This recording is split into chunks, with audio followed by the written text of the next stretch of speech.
Mbote Nabandeko, Nyonso ba fidèle téléspectateur à Genor TV. Trop de saluta pour Nabino Nyonso, Obumesana Kolanda Biso de temps en temps. Losako Nabino Nyonso pe na tombe libino Mokakosoa. Bandeko, toye na flash opona kosolo la comme d'habitude. Parce que Makambo Yakoloba Namboka Nabiso et Zanga Kate. Voilà pourquoi toye pona kosolo la. Tu peux partager, moi Moukena Bino, je crois, nazana moi quelques numéros. On a reçu la lelo, moi 2-3 numéros. Autre reçu la lelo. D'abord, ko sangi saba sujet, nyoso nasa numéro moko moulaï, bat muso bazo le la pona kwede. Bandeko bazana ba mega ebelete kolanda biso. Voilà pourquoi nasende moi ba sujet on a abordé. Sortie médiatique ya Jean-Pierre Bemba, ils ont continué kolobisa batu. Ils ont continué kolobisa batu, ba mususu bazo attaquer nde na lobaki na flash na salaki na butu, ba mususu bazo attaquer, ba mususu bazo encourager tout ça. Menga naza parmi bato yo bazo encourager Jean-Pierre Bemba. Ba Congolais batuna nga ba question wa Franck Jean-Pierre Bemba pourquoi zo lobate? Pourquoi Jean-Pierre Bemba a côté silence azolo bate pona nini? Ngape na ibaite pourquoi Jean-Pierre Bemba abando lobate? Alo loko bosenga ki Jean-Pierre Bemba aloba. Ngape na tuna ki question yo na émission moko na tuna ki gwenga bivie bat ba tuna ngai. Balobi mikolo yo oza kimia trop ozolo bate. Masolo ezane nini? Pourquoi kimia boye? Est-ce que Fachi agangela kiyo Fachi aloba kine bat basenga ki ke Fachi inyake Fachi oya ko senga Jean-Pierre Bemba atika makelele kamera okokate ba ati okokate ba ngonyoso ba okokate le seul oya koki ko ebisa Jean-Pierre ko pe ko intimer ordre na Jean-Pierre Bemba atika makelele eza Fachi. Est-ce que Fachi ndebutu asenga ki na Jean-Pierre Bemba aloba lisusu te? Voilà comment ba Congolais ba bana ko interpréter silence à Jean-Pierre Bemba. Ba musu baloba s'attaquer na Fachi ba confirmer que eza solo. Balobi sortie médiatique ya Fachi ba vérité ba révélation o Jean-Pierre Bemba a sali ko s'attaquer na Joseph Kabila ba révélation no swana et offisqué Félix ba musu ba kanisi que Félix aza fitol loko ba attaquer camarade naye yango pekisi Jean-Pierre Bemba a attaquer le sous-souté. Alors ekendaki dans tous les sens ba commentaire ba Congolais. Jean-Pierre Bemba yoana abimi na silence et provoquer sous boucan. Babandi koloba, musu bazo condamner, musu ba soutenir, naba o babanda ko souhaiter Jean-Pierre aloba. Tango lobby na moni mususu ba komi ko commenter na ndenga mabe. O ba Congolais balingaka eyeba na kati.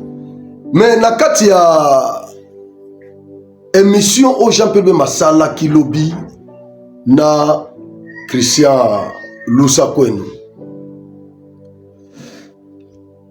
Jean-Pierre abordaki ba question ebele na sortie médiatique newana. Il a abordé beaucoup de questions. Toujours tourné autour. Il y a ba question au Jean-Pierre Bemba abordé. Toko banda kozwaka ndambu. Tozuka ka ndambu, tosali en analyse. Tozuka ndambu, tosali en. C'est ça un leader. C'est ça un leader. Leader azala soka lobby. Hein? Sortie médiatique ya leader il faut ezala objet ya analyse. Il y a des journalistes, il y a des analystes politiques. Il faut quand même balobela yango. Voilà un leader. C'est comme ça que Papa Etienne Tshisekedi Mulumba azalaki soki asali sortie médiatique. Babandi kolobelango partout et secoué na Mobutu. Lelo sortie médiatique ya Jean-Pierre Bemba. Nous allons aussi à parler tokobanda ko disséquer yango ndambu Steve na pesombote. Ouais, voilà combattant na ngai auto yaka tia bato mona yaka Steve Mutombo aipona tobeta mbodi. Voilà, Mutombo yoana. Hein? Mutombo yoana, voilà. Merci beaucoup. Merci. Tobeta nembodi. Alors, sortie médiatique il y a Jean-Pierre Bemba et sali objet, il y a banalise na biso na lobby na butu na bordaki yango. Et si koyo nazo continuer. Jean-Pierre Bemba a répondre Joseph Kabila na makambo belé. Liwa ya général Sikatenda. Et puis si occasion na Kabila akoma congolais. Donc azonga parce que aza déjà na Rwanda, azalaki congolais par hasard, azongi na Rwanda kota utaki. Félix akokisi promesse ya papa Etienne Tshisekedi Mulumba oyo prometa biso ka kozongisa na Rwanda. Ba toyemba banzembo na mboko oyo zongisa na Rwanda. Lelo Tshisekedi mwana ya Sphinx aza na pouvoir. Azongiseli biso Kabila na Rwanda. Alors liwa ya général Sikatenda ezongisi lisusu Kabila congolais. Kabila zui parole alobi nazo kanisa no alobi liwa ya papa Sikatenda za mutu oyo amonanga tango nazo botama camarade ya papa na ngai.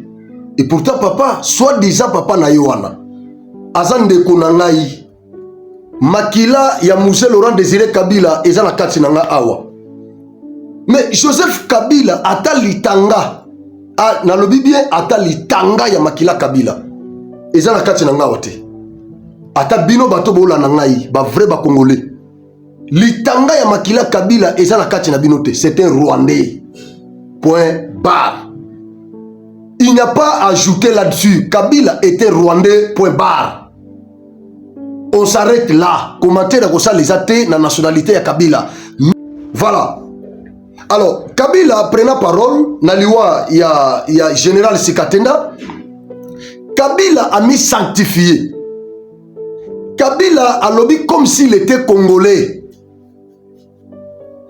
Kabila a regretté liwa ya camarade ya soi-disant papa naïe. A lobby mutoyo a monangata on a sobotama muto a memangaï. Lokuta. Kabila tenir ba propos moko séparatiste, tribal. Il dit que Félix Antoine Tshisekedi a une mission yako éliminer Baswahiliphone, donc Bakatangé précisément. Il a la mission d'éliminer tous les Swahiliphones, ba officier nyonso Swahiliphone. Félix a une mission yako éliminer bango. Koyoka Kabila koloba boye. Azo pe sa biso impression que yé tant wazaki na pouvoir. A protéger ba officier Swahiliphone. On a tangela esu Rwanda. Na mono dirait ekokite. On dirait Kabila ayoka kinga bien te na liste ya ba officier militaire Swahiliphone. Oh Joseph Kabila Aboma, n'abateur politique, il y a société civile. Oh yo Kabila Aboma, ba notable ya Grand Katanga. Oh yo Kabila Aboma, c'est comme si liste wana et koka kité. Voilà pourquoi na ye lisusu kobakisa na oyo Jean-Pierre Bemba atangela ke lobby. Jean-Pierre Bemba tourne question à ABC. Bon. Azaki invité, il ne pouvait pas poser les questions aux journalistes. Mais Amito considérait qu'Amituna qui est moko question. Ou bien adresser qui question de manière indirecte à Joseph Kabila. A posé question à lobby, où sont les amis de Musée Laurent Désiré Kabila? C'est la question que Jean-Pierre Bemba a posée à Joseph Kabila dans cette émission-là. Où sont les amis de Laurent Désiré Kabila? Joseph Kabila, na question wana, o Jean-Pierre Bemba atunaki, nasiko na eko répondre. Parce que Jean-Pierre Bemba atunaki question na Kabila. Alors, lokola Kabila a répondre te. Je pensais que Kabila pouvait répondre à cette question ce matin. Lokola zalaka toujours baba taciturne, quelqu'un qui n'a pas à dire. Ba Congolais mingyo bazaka naïf, bakansa ke Kabila le fait que alobaka mingité, ezakande charisme, ba komo bengaye recteur ya université ya Kara. Congolais o balinga ko vénérer na buzoba ya batu. Bazo considérer yango lokola charisme. Eza charisme te. Silence ya Kabila eza charisme te. Jean-Pierre Bemba tuni question ba camarade ya musée, ba officier militaire. Oyo ba soutenir musée na ba ningane muso ba politique, master na même oh atanga na bango tout ça bakenda wapi. Joseph Kabila a fait 18 ans au pouvoir. Où est parti Madame, elle s'appelle encore comment? Aimé Kabila. Akenda wapi? Question mark. Est-ce que la famille Moussé Laurent Désiré Kabila Azalaka na bana misatu Kabila, Joseph, Zoé, na Jeannette, soi-disant les Passanaï. Famille nini o na mokili oyo Moussé Azalaki polygame. C'est connu de tous. Moussa Zaki polygame. Azaki n'a pas sebelé, Moussa Zaki pe na ba na ebelé. Mais comment Joseph Kabila qui a fait 18 ans au pouvoir? Kabila atikala kolakisa biso bande kone musute. À part kaka ba ona tangiao. Bemba a répondu à cette question. Bemba Lobi, Kabila était une réserve stratégique du Rwanda au Congo. Igwe Viobi na lela outro. Na lela outro bat musu bakansa na za mutu ya MLC tout ça rien na mutu ya MLC te. Ba musu tu bakansa kono na za mongo na za mutu mbandaka rien na za mutu mbandaka te. Na za congolais Bemba za congolais mais na lela on de trop. Sincérité ya Bemba et ça la plaisir. Kozala na un allié Lokola Mbemba, c'est un plaisir. Yango na kosenga na Fati, okoki ko perdre balie nyonso. Nyonso za na bango. Hein, balie nyonso natanga bakombo. Natanga. Ah te tiga ola na ngai ro na moya ba massacre nga pamba tiga. Mais bino boyebi déjà. Natangi kombo te mais na mitema na bino déjà bozo tanga bakombo. Na ba commentaire bino botanga tanga bakombo. Bakombo ya balie wana. Botangela bakombo na ba commenter. Je dis bien balie nyonso ya Fati o yazana bango, o yazana bango. Akoki ko perdre bango mais ati kala kaka ta na Jean-Pierre Bemba. Parce que Jean-Pierre Bemba azana kibobiso. Jean-Pierre Bemba azana kibobiso. Donc ce que landi Jean-Pierre tango zoloba, azana kibobiso. Hein? Moïbi asa Moïbi. Kimoibi, et ça Kimoibi, oh non, il a détourné, non, il a volé. Kibobiso. Oh, Joseph Kabila, Abakisi, Abakisi Koutukomwa Nabi, Hippolyte Kaname, alias Joseph Kabila. Nde Kibobiso, Yangwana. Bobe Telaï Mabogoti. Bonikanda Bobe Telaï Maboko. Bokoma, comme d'habitude, Nassé, bravo Igwe. Nassé, na ba commentaire, boba kisa. Bravo Igwe, bravo Igwe. Mona Congo, mona mboka vrai muzalendo. Oki, batu nyonso bazaka na makila ya ba wazalendo, bayoka ka sonité pona komila kisake toza ba wazalendo pe tozo soutenir ba wazalendo. Facha lobango plusieurs fois. J'ai pris ma lobango plusieurs fois. Franck Alobakango chaque jour. Namongo naza wazalendo. Mais ba mususu otoza na bangwao bazo s'attaquer na bawazalendo. Bolanda réponse ya Jean-Pierre Bemba na Joseph Kabila. Ye à répondre Joseph Kabila.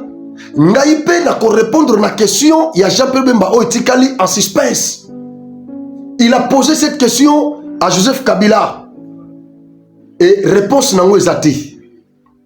Nga sikoyo na émission de na ko répondre na question wana.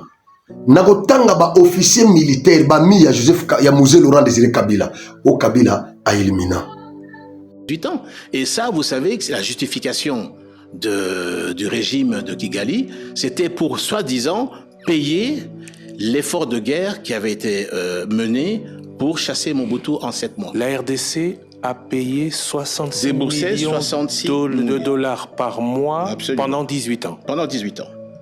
C'est ça qu'a coûté, je veux dire, à la République. Et ça veut dire multiplié par 18, ça vous fait 15 milliards de dollars. Et quand Félix Tshisekedi arrive, qu'est-ce qui se passe? C'est là maintenant la raison pour laquelle on cherche la tête de notre président.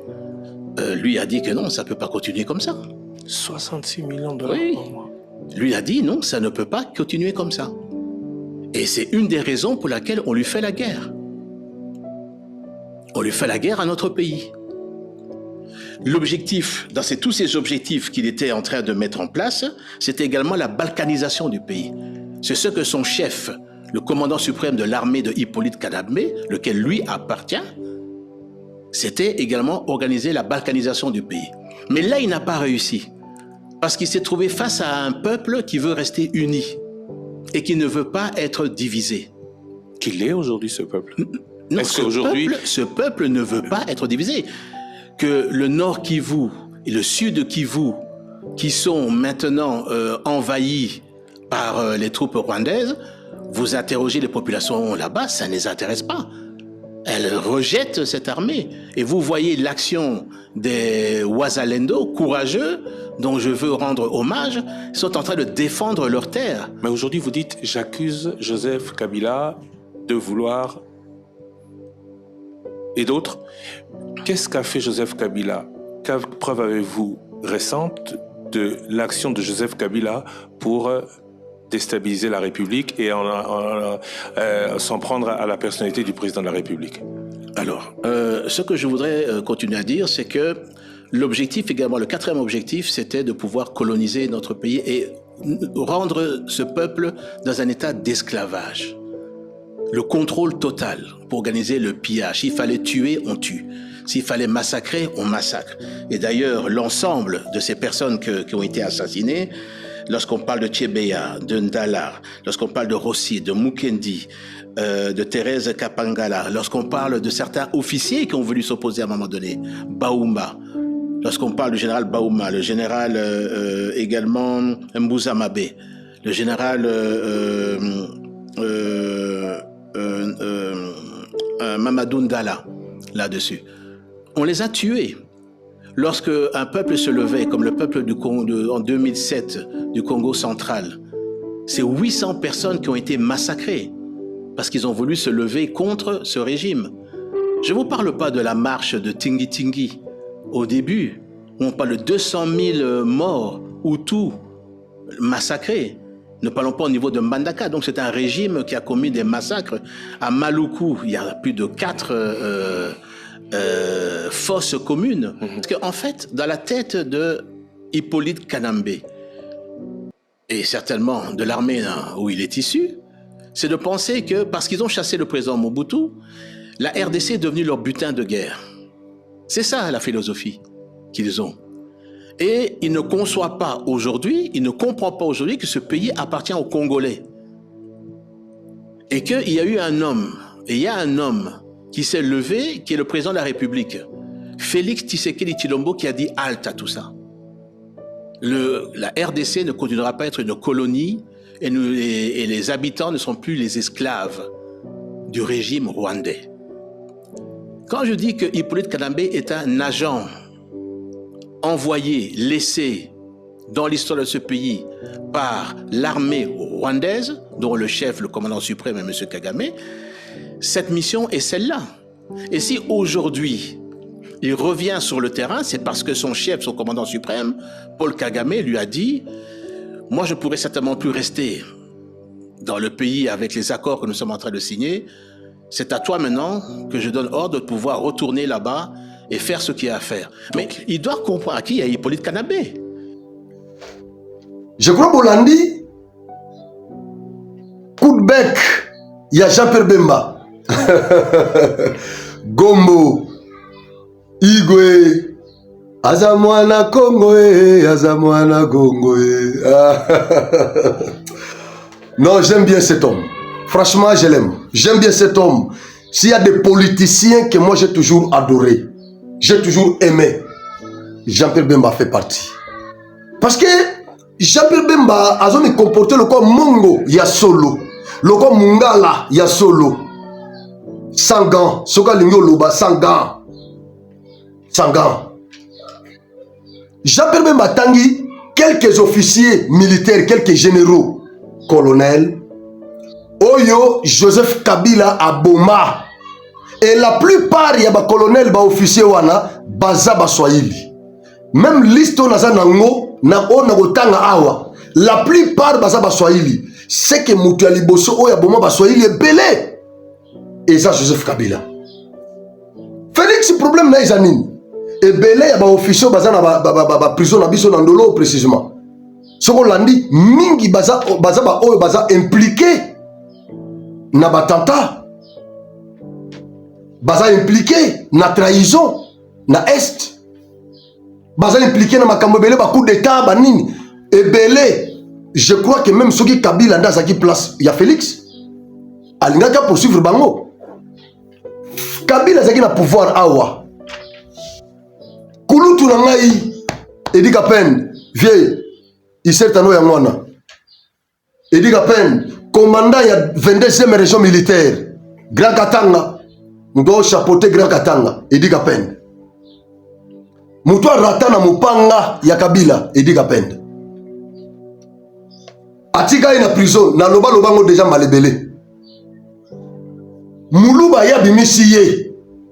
Abimisi a promouvoir ye.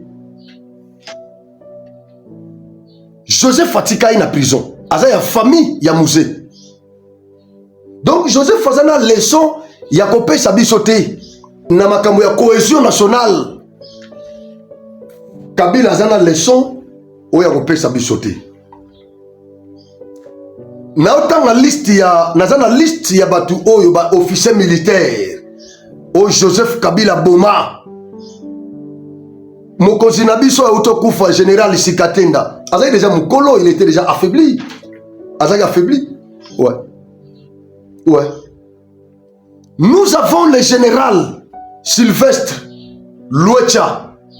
Il a été empoisonné par Joseph Kabila. Il le sait. En 2005, empoisonné par Joseph Kabila, il laissait la mort de ce général Sylvestre Luecha. Kabila en sait quelque chose. Il en sait quelque chose. Empoisonna général Luana. Pourquoi empoisonna? Il était l'ami à son père. Et général Sylvestre Luecha, yende mutu avandisa Kabila na pouvoir. Yemuto kotisa Kabila na pouvoir. C'est lui. Yemuto facilita Kabila tâche pour Kabila comme président. Kabila a eu pouvoir na 2000. Officiel liboso koboma kaka muto sunga qui est pour kota na pouvoir. Kabila l'avait éliminé. Na poisson. Famille, il y a général Sylvestre Luecha. Tilelo, Balelaka. Général Bidalira, Swahilifone, Kabila Mutabomaye. Général Madoa, Kabila Mutaboma Général Wana. Swahilifone. Général Ruharara, Bakombo Bakote Wana. Bazaki na armée. Kabila Mutabaraye, Muswahili. Colonel Kayamba, Kabila Bomaye. Colonel Mukeya, Kabila Mutabomaye. Tokende siko na ba officier militaire. Aïe, ba wazalendo lelo to soutenir ba wazalendo. Kabila bomela biso ba wazalendo. Ba officier militaire o bauta na ba mouvement ya ba maimai ya autodéfense. O lelo tozo benga ba wazalendo. Général Bauma o totanga atanga kawa. Bemba uti kotanga ye. Kabila Baraye. Général Sylvain Mbukia, Kabila Baraye. Bunja Mabe, Boyebi, Joseph Kabila Baraye. Boyebi pourquoi? Bunja Mabe Akufaka.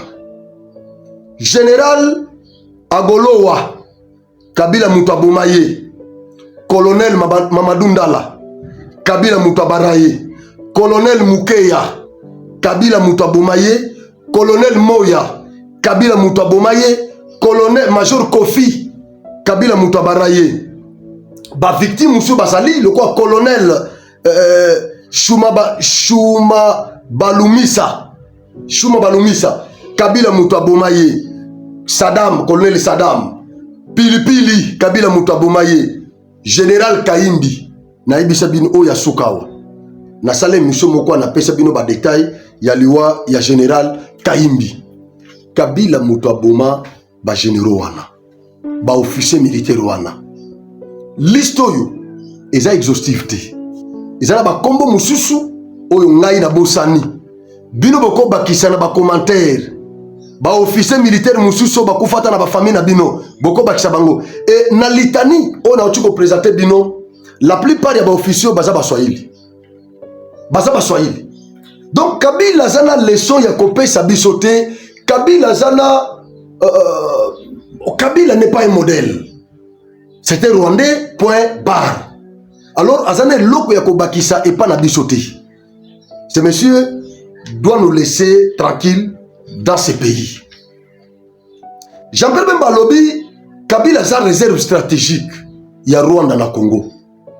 Loko la Bizumakara Bakima, Loko la James Kabarebe Bazonga Kuna, tout ça.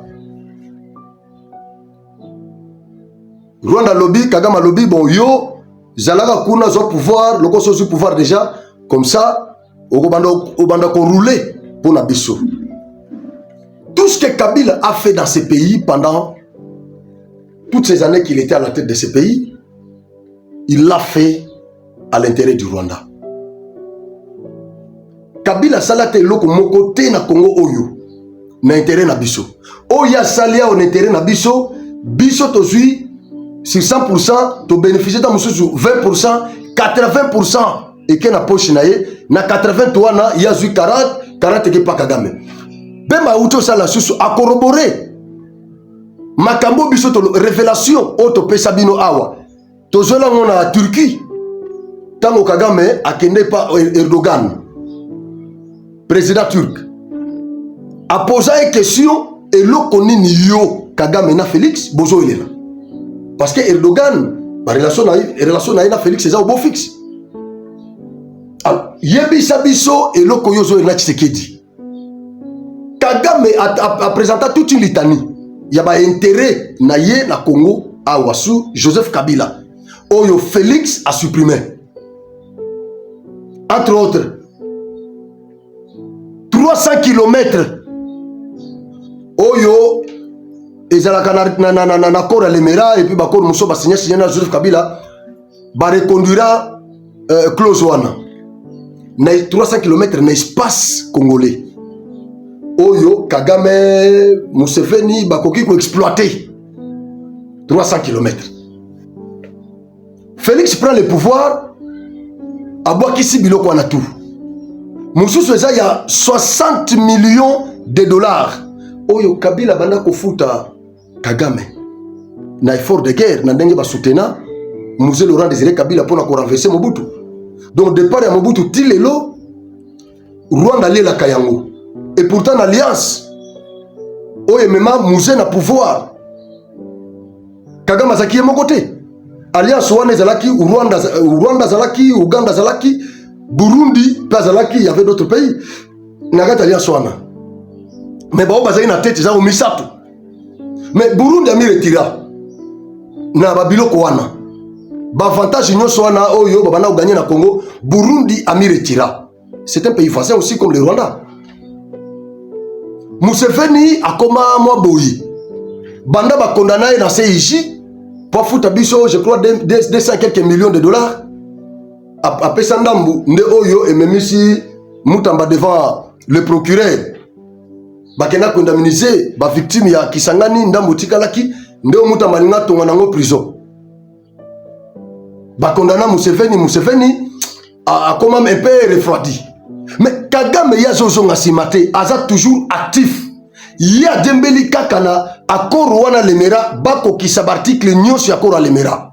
Un accord infernal. Félix prend le pouvoir. Il dit non. Ça c'est mon pays.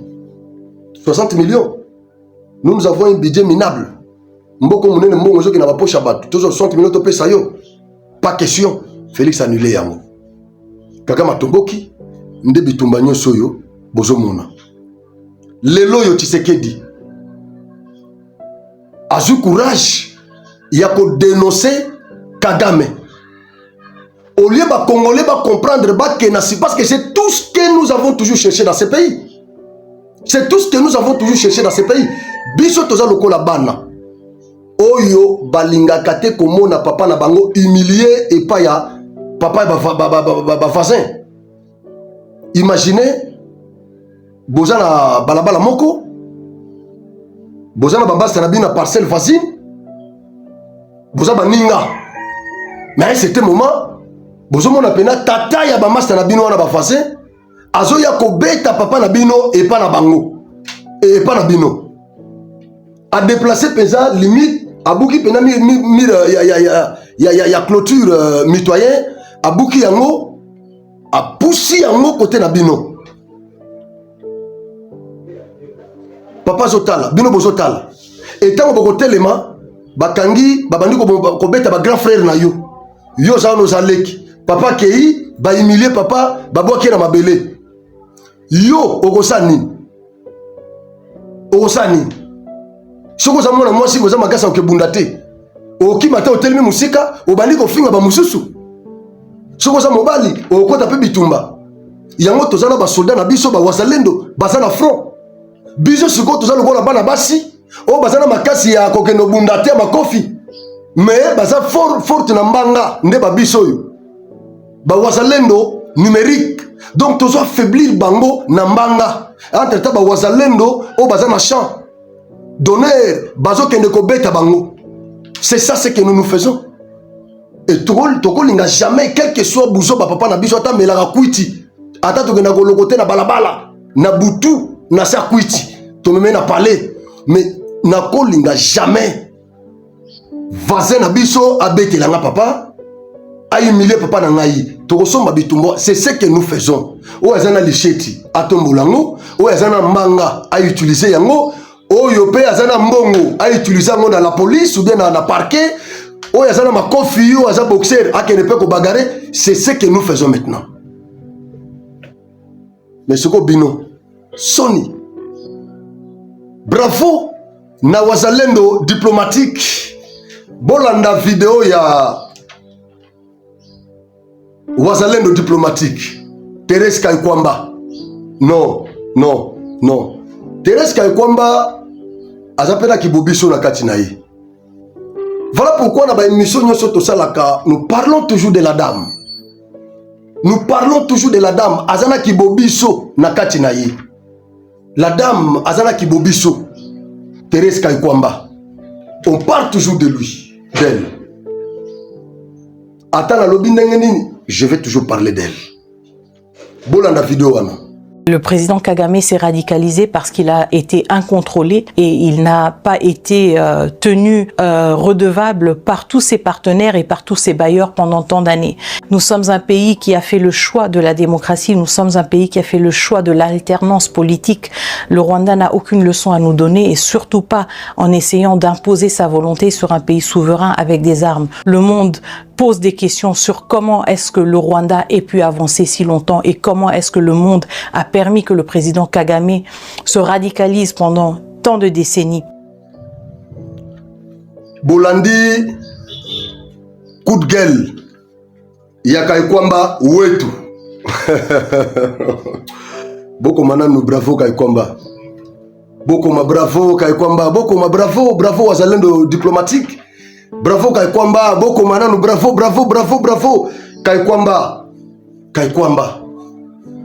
Kaikwamba.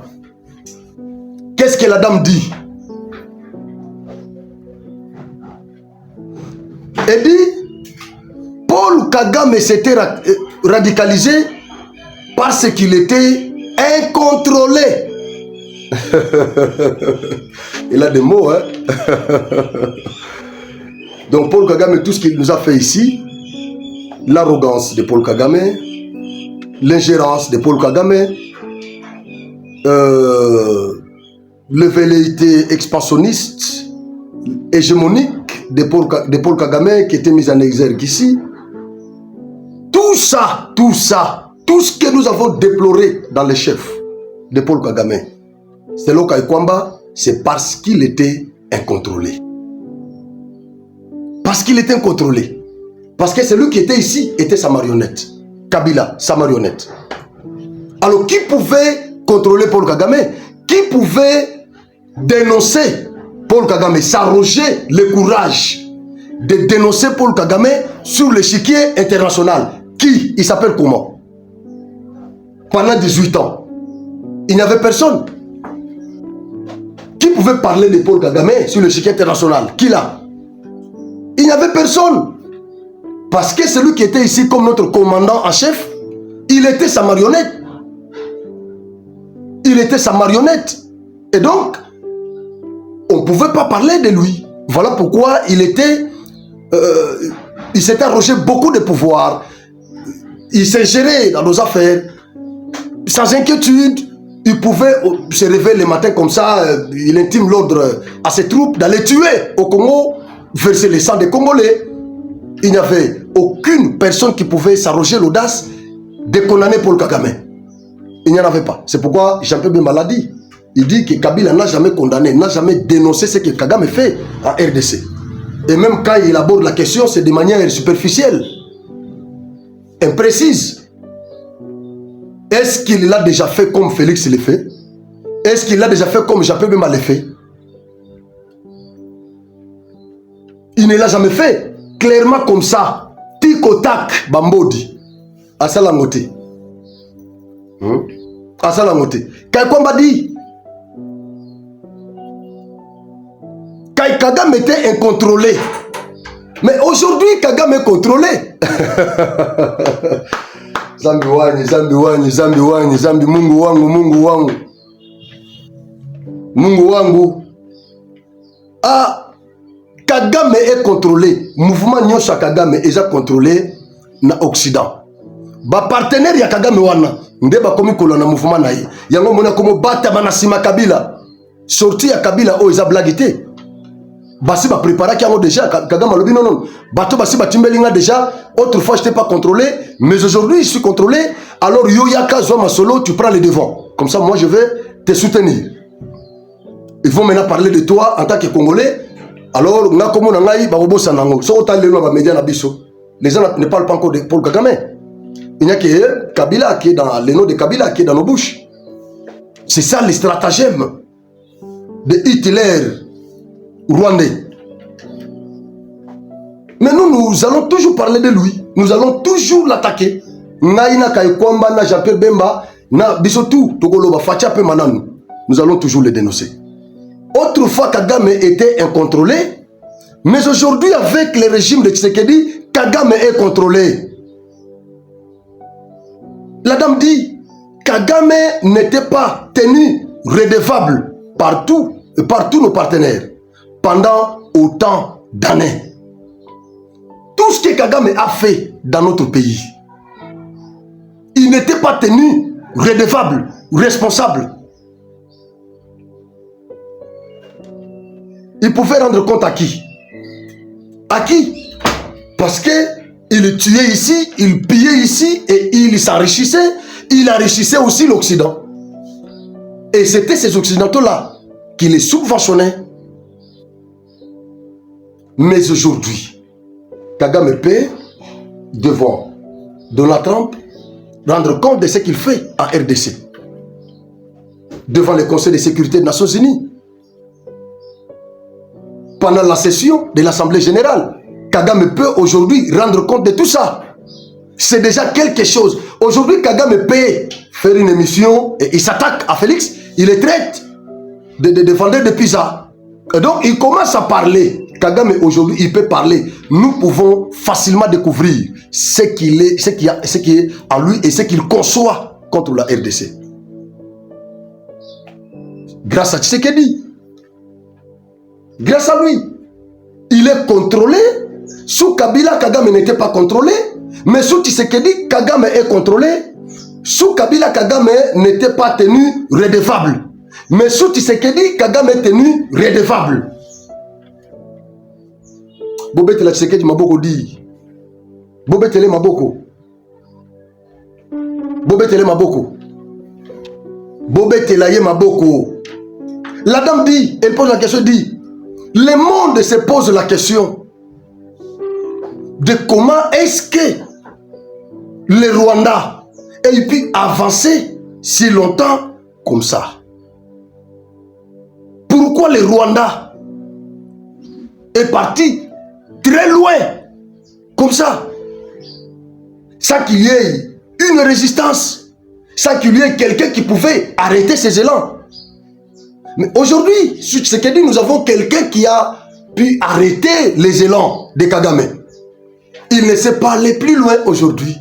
Parce que nous avons Kaikwamba, nous avons Bemba, nous avons Tshisekedi, nous avons Franco Valdo, le grand Wazalendo numérique. Et donc nous sommes là pour étouffer les élans de Kagame. Il ne sait pas encore aller plus loin aujourd'hui. Parce qu'on est là.